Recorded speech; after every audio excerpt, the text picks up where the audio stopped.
All right, so we have the section for business supermodels. That's what we call it, and that's where we break down specific business models for people that might want to do them.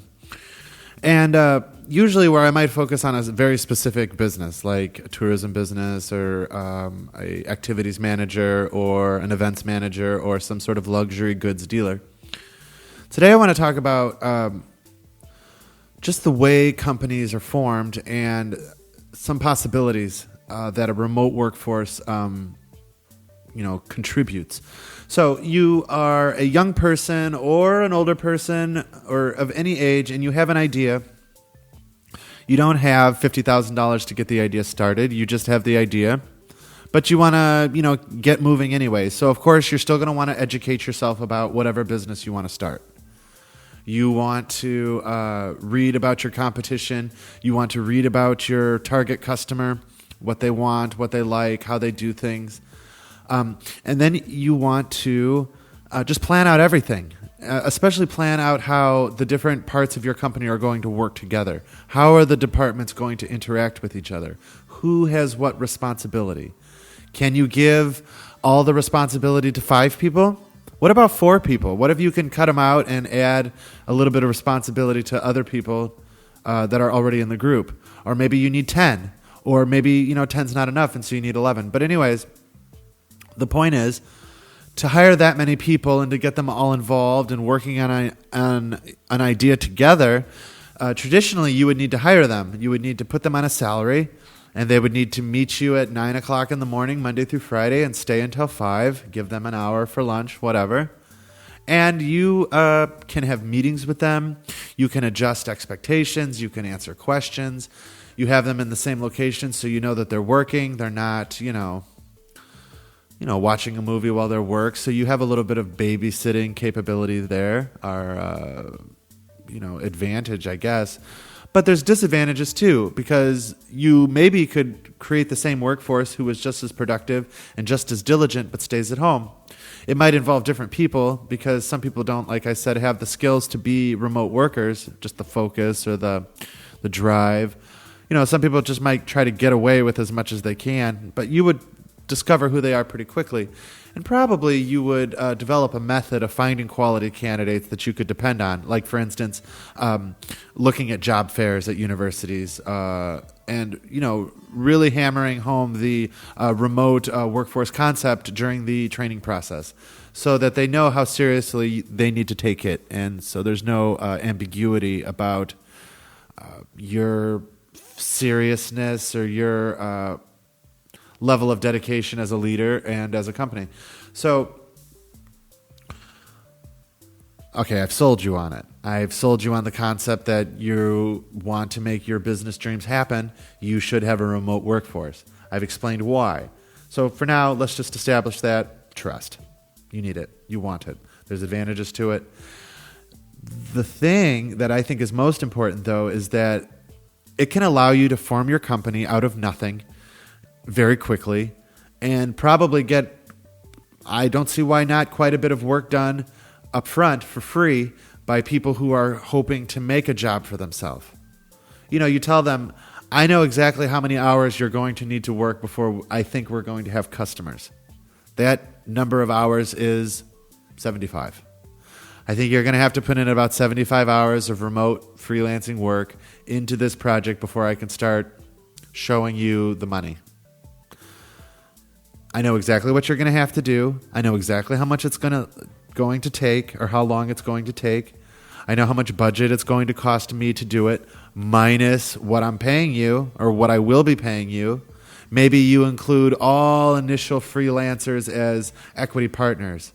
And so you would make a little contract that said, I acknowledge that you own 10% of this project that we're making and all of us are making together. And so, you're always going to be operating under that brand name that's on the contract, of VeraHost or Best Value Company. And so, every day when they're working for it, they know that there's a contract that says they own 10% of this project. You're going to have very dedicated, very dedicated staff. So it's important for you as the brain trust in the middle of this to plan that out ahead of time. You know, look off into the future and make your financial projections and make your sales projections. And then, you know, organize that on the paper. That's the biggest part of making a business plan, is organizing your projections. There is the way things are now. I suppose the way things have been when you're doing customer analysis and competitive analysis. It's the way things have been in the past and even up until now. And then, you know, your business plan will acknowledge the current business environment and the potential. And then from then on, it really comes down to how are you going to structure everything. Now, in the business plan initially, you might not, you know, include, you know, how this information passes to this department, to this department, to this department. But you might want to have an operations manifesto. In fact, I definitely want to have this. That clears up for you the way workflow passes through the company from person to person. With a remote workforce, you need to be even more clear than you've ever been before, because you're going to tell people when the lead or the information or the unit of work, whatever that means, comes to you, it's your responsibility to do these specific tasks to this unit of work. And then you will pass this unit of work on to the next person, and they will do whatever tasks are relevant at that point. Maybe it's the sales department, and now it's time for them to sell the thing. Or maybe it's the receipt for a finished sale, and so now it's time to record that thing. And so each person in each department, there will be moments when they're not busy at all. They'll have their feet on the desk, they'll be watching a movie at home, they'll be eating Cheetos, but when that unit of work comes, they need to be properly trained and poised and understand what's expected of them. And maybe you have a conference call every morning at 9 a.m. in order to make sure everyone's on the same page. And it just shows them that you're fully committed as well. As a leader, just as important as actually managing the course of events, it's demonstrating that you're managing the course of events. So with a remote workforce, I think that's even more relevant. You want to show that, good morning, I'm here, I'm the boss, I've organized this, thank you all for participating. In the instances of a new business, a business supermodel like we're talking about here, I want to reiterate the focus of what we're doing, and I want to thank everyone for working up front towards this goal. I understand all of you now are equity holders. You can say this every single morning. You are equity holders in what we're doing. Every sale we make, 10% of it is yours. Or you say there's not a person in this room who has less than 5% in this company. And so, every sale we make, every task we do, we are actually, in fact, breaking bread together. See if that doesn't bring your team together no matter where they are in the world. If you know that you own 10% of an active company, you're going to show up because it's a company and 10% is a lot. So let's talk about back from the beginning. I know I like to do this. Constantly going back to the beginning and going through the process again. But let's simulate it for a second. You are a young man, looks like me. You are 19 years old, which I was at one time. You are full of good ideas, which I was then, which I am now, which I'm sure you are too, and which you will always be. You have the internet. You have a goal in mind. You would like to make a company that professionally manages racing talent and helps them make money and helps them find races and get qualified and all of this. You're a management company. And so you're going to need a publicist, you're going to need an accountant, you're going to need a scheduler, somebody who's truly on top of the schedules of everything that's happening. That scheduler would probably be an information brain trust as well. And then, and I said publicist and financial person because those are part of every team. No matter what business you have, your publicist, and that's not a marketer, that's different. But a publicist, usually your publicist and your marketer will be the same person in the beginning, but you're going to be happy to split them up pretty quickly. Your publicist is the one who reaches out to journalists and reaches out with all of the new ideas that you're bursting forth with and makes them known to the public. Very important. That would be my first hire. If you can figure out how to use one as early as possible, you'll move much faster. So then you need a financial person, of course, to record all transactions. and to make financial projections for you. That, again, could be 2 people. Especially if you're building a remote workforce, maybe you don't want to give too much responsibility to one person because you're needing them to work, let's say, a little bit upfront for you to get this thing, to go.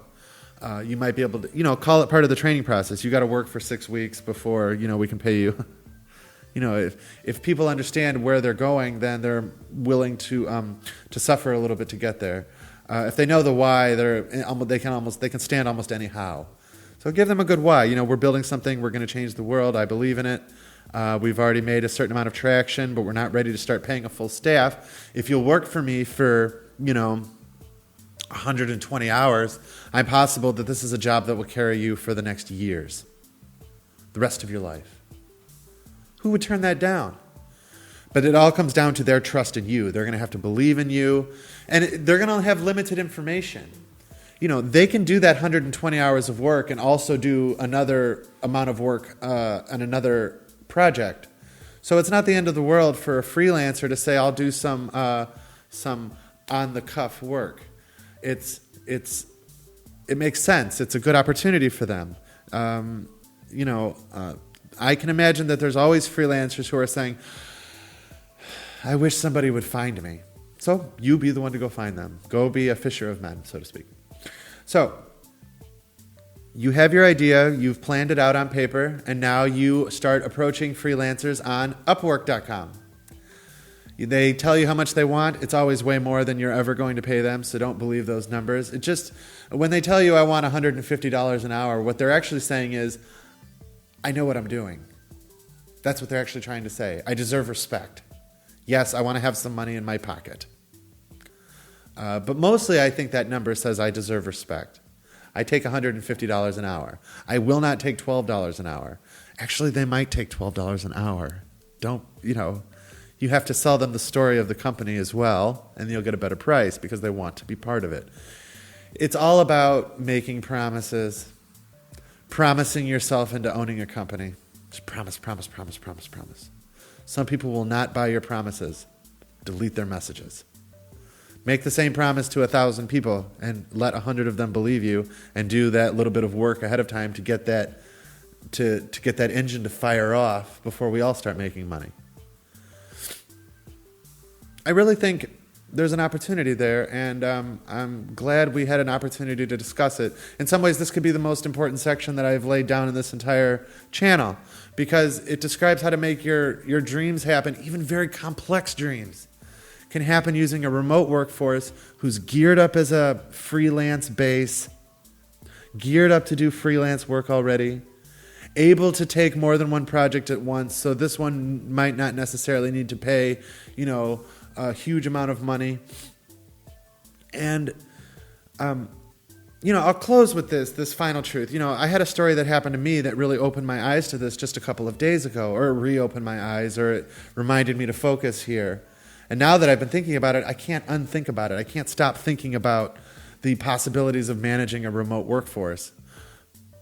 Part of it might be survival. We're in a very difficult economic situation, so obvious paths become neon, become accentuated. So let's just assume that I'm into it because it's the only way to go forward. But I'm very pleased to discuss this because it is the secret move, I think, that can help your dreams happen. Because you don't need a location anymore. What you need is people to do specific functions in a specific order, and you have your company. Maybe we're not manufacturing a product. Maybe you need to hire people to do manufacturing because it's repetitive and they have to use a machine. But services businesses are far more abundant than product and resource-based businesses in the world. The United States economy is overwhelmingly service business-based. Overwhelmingly. And you could say, well, they built all their service businesses on the back of product businesses around the world, but I don't think that's necessarily true. Maybe China. And we should undo that. But I don't want to get distracted by this emotional plea to the public to stop doing business with China. We actually probably should decide, you know what? Let's not like China. Let's unlike them. So here we are at this point in time. And an opportunity that has existed for 10 years now becomes perhaps the only way, or at least the only best way. And this entire course has been, you have a dream, here's how to make it happen.